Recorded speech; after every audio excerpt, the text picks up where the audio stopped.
छत्रपती संभाजीनगरमध्ये बागेश्वर बाबाच्या विरोधात तक्रार दाखल. शिवप्रेमींच्या भावना दुखावल्याप्रकरणी सिडको पोलीस ठाण्यात तक्रार. मराठा मावळा संघटनेच्या वतीनं गुन्हा दाखल करण्याची मागणी.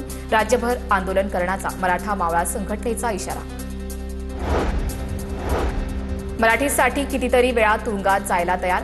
मनसे सरचिटणीस नयन कदम यांची प्रतिक्रिया. तुरुंगातून बाहेर आल्यानंतर नयन कदम यांनी संजय निरुपम यांना फटकारलं. मराठी माणसासाठी आणि मराठी भाषेसाठी अजून कितीतरी वेळा तुरुंगात जायला लागलं तरी चालेल. आम्ही जाऊ, 100% जाऊ. मराठी भाषेला जर कोण विरोध करणार असेल तर 100% आम्ही केसेस घ्यायला तयार आहोत. पुण्यातील वसंतदादा शुगर इन्स्टिट्यूटचे शिष्टमंडळ ऑस्ट्रेलिया दौऱ्यावर. बाळासाहेब थोरात, राजेश टोपे यांच्यासह शास्त्रज्ञांचा सहभाग. संशोधन, सहकार्य आणि साखर उतारा वाढीसाठी सामंजस्य कराराची शक्यता. ऑस्ट्रेलियातील शुगर रिसर्च ऑस्ट्रेलिया या संस्थेला भेट देणार. अमरावतीच्या बडनेरामधील रेल्वे पुलावर 1 तास वाहतूक कोंडी झाली होती. अचानक वाहतूक कोंडी झाल्यानं ऐन उन्हाळ्यात प्रवाशांचे मोठे हाल झाले होते. बडनेरा शहरात एकही वाहतूक कर्मचारी उपलब्ध नसल्यानं वाहन चालकांनी रोष व्यक्त केला.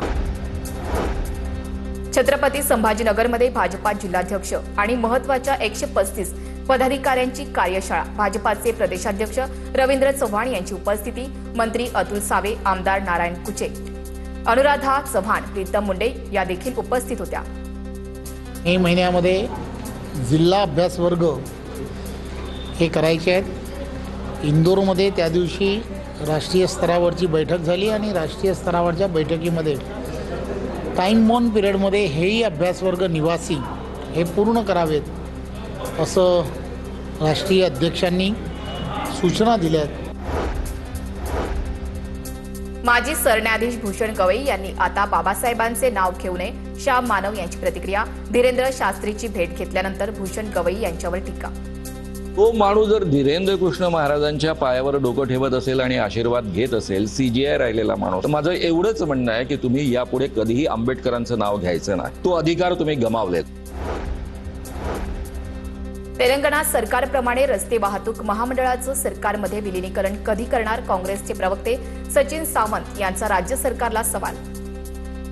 काँग्रेस पक्षानं आश्वासन दिलं होतं की आम्ही सत्तेत आल्यानंतर रोड ट्रान्सपोर्ट कॉर्पोरेशनचं विलीनीकरण सरकारमध्ये करू आणि तो निर्णय घेतला गेला.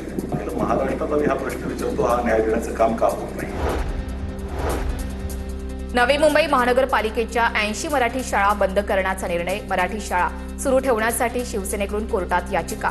मराठी आणि इंग्रजी मीडियम उपलब्ध करून न दिल्यास आंदोलन करणार. विरोधी पक्षनेते विजय चौगुले यांचा इशारा.